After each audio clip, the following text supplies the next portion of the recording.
Subscribe करें हमारे YouTube channel दास संतोष प्रभु को और श्रवण करें भगवत और भागवत कथा की महिमा का और बेल आइकन को दबाना ना भूलें।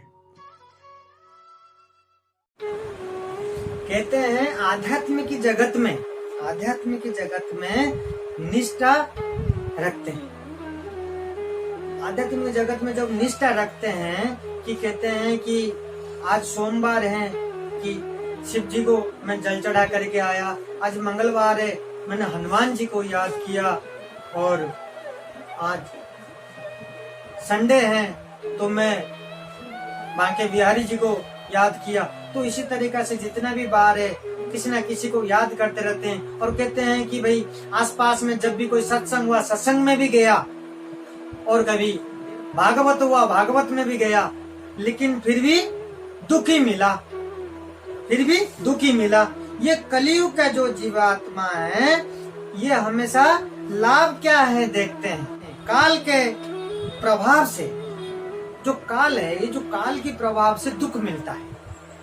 काल के प्रभाव से जब दुख मिलता है तो कहते हैं कि कलियुग के अंदर कि इतना सब कुछ करने के बाद फिर भी दुख मिलता है कि आध्यात्मिक जगत में हम इतना निष्ठा रखते हैं फिर भी परेशानी है। तो उसका कारण ये है कि ये पूर्व मतलब पिछले जन्म का कर्म है कि पिछले जन्म में कभी कोई पुण्य करते हैं हम, तो इतना जब हम पुण्य करते जाते हैं कि सब जगह हम पूजा पाठ करते हैं, भागवत में गए, सत्संग में गए, पुण्य करते हैं, ये समझ लो उसका फल कब मिलता है जब हम कभी भागवत के अंदर श्रोता बन के प्रवेश करते हैं। ये समझ लो कि वो फल पुण्य है, पुण्य में होता है। तो उसके वहां पहुंचने का मतलब कभी कहते हैं कि इस तरीका से है कि श्रोता और वक्ता, श्रोता जो बनते हैं, साधु संत ऐसे बताते हैं कि जो श्रोता है कि वो श्रोता मतलब है कि होना चाहिए कि भाई भक्ति होना चाहिए, तभी तो मैं श्रोता बन के एक जगह बैठ करके सुनूंगा। तो श्रोता बनने का मतलब कि इसने श्रोता बना तो इसका मतलब ये है कि इसने एक दृष्टि, मतलब जैसे किसी के मतलब महात्मा का दृष्टि पड़ता है, भगवान की जब कभी जब दृष्टि होता है, कभी पड़ता है, जब नजर पड़ता है तो वो भक्ति मिलता है, तब जाकर के कोई श्रोता मिलता है। जैसे दृष्टि, ये मान लीजिए कि तुलसीदास जी, सूरदास जी, मीराबाई, तो ये सब महान भक्त थे। जब इनका किसी के ऊपर दृष्टि पड़ता है तो वो इनके दृष्टि से इनका भक्ति भाव इतना मतलब प्रभाव होता है, तो वो जब इनका नजर पड़ता है तो वो श्रोता बनता है, भगवान के श्रोता बन जाता है। और वक्ता जो बनता है उनको, उनके लिए ये कहा गया है कि वक्ता वो पिछले जन्म में जब भागवत का कभी प्रसाद होता है, प्रसाद के ऊपर कभी वो चिट्ठी बन करके आकर के प्रसाद खा लेता है। जब प्रसाद खा लेता है तब वो जब ऊपर जाता है, जब उस टाइम जब विचार करते हैं तो वो कहते हैं कि इसने भागवत का प्रसाद खाया, तो इसी जन्म में वक्ता बन के व्यासपीठ पे बैठेगा, तो तब वक्ता बनता। वक्ता को ये बोलते हैं कि इनका कर्म इस तरीका से है कि ये भागवत के प्रसाद खाया, तभी इस जन्म में इसने वक्ता बना, व्यासपीठ पे बैठा, उन्होंने व्यासपीठ पे बैठा और भगवान की कथा सुनाए।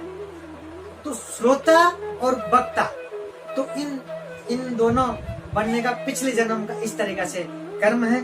तो निष्ठा भाव से जब हम भक्ति करते हैं और जब बड़े महान भक्तों का और जब भगवान के भक्तों की अब जब दृष्टि और नजर पड़ता है तब हमारे को भक्ति भाव प्राप्त होती है। और जब भक्ति भाव प्राप्त होती है, मन लगा रहता है भगवान के चरणों में, और भगवान को जब हम हृदय में बसाते हैं और हमारे काम काज सारे लेकर के, सारे रुका हुआ, सारे अपने जीवन में, हमारे परिवार के अंदर, तो सब चीजें आप देखना कि जब आप किसी को दिल से और अंतरात्मा से मान करके उन्हीं को ही मालिक मान करके चलते हैं और सब कुछ उन्हीं को बता के ही करते हैं, उनको अंदर से बैठा करके और अंतरात्मा में बैठा करके और अंतरात्मा दिल से मानते हैं हम जब, तो आपका सारे काम सफल होता है। तो कार्य क्षेत्र के अंदर ये हमेशा आपको ध्यान रखना चाहिए। ये नहीं सोचना चाहिए, नहीं कहना चाहिए कि मेरे पास टाइम नहीं है, टाइम नहीं मिला।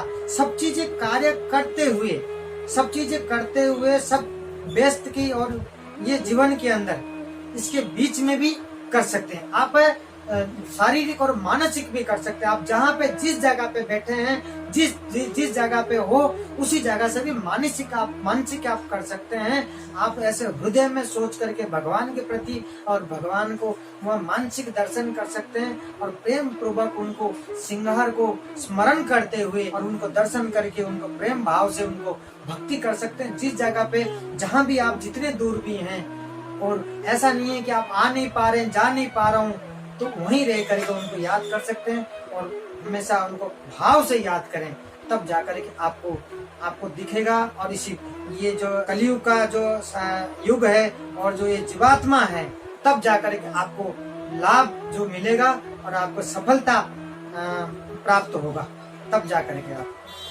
तो हमेशा भगवान की भक्ति करनी चाहिए। क्योंकि जो भगवान है तो अपने को यहाँ पे भेजा है भगवान ने। हमारी जो ये आए हैं, हमारी जो ये जीवात्मा है, ये जो हम इस संसार में आए, तो सभी को ये भागवत में भी कहा गया है, सभी हम यात्रा पर है। हम यह के सब यात्रा पे आए, यात्रा करने आए। यहाँ जब हम यात्रा पे निकल जाते हैं तो स्टेशन बाय स्टेशन आता है, तो इसी तरीका से तो हम सब एक यात्रा पर आए हैं और हमारी एक ना एक दिन ये यात्रा खत्म होगा। तो हमेशा इसको भूलना नहीं चाहिए। तो हमेशा जिसने हमारे को भेजा है, हम जाना हमारे को कहाँ है, आए हम कहाँ से हैं, अपने को करना क्या है, ये जीवन में बहुत ही जान लेना अति आवश्यकता है हमारे जीवन में। ये जानने में और अपने को तभी जा करके अपने को सफलता प्राप्त हो।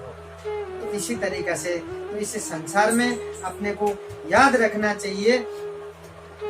तो हमेशा भगवान के कथा, सत्संग, सत्य लोग के संग, सत्संग में जाना और भगवान की भक्ति करना, तभी आपका जीवन में खुशी प्राप्त होगा, शांति मिलेगी। और जो आनंद मिलता है भक्ति भाव में से, आप किसी चीज में कितना भी धन दौलत आप कमा लो, घर में बना लो, तो उसमें इतना शांति नहीं मिलेगा जितना अंदर से, अंतर आत्मा से सुकून और शांति मिलता है भक्तों।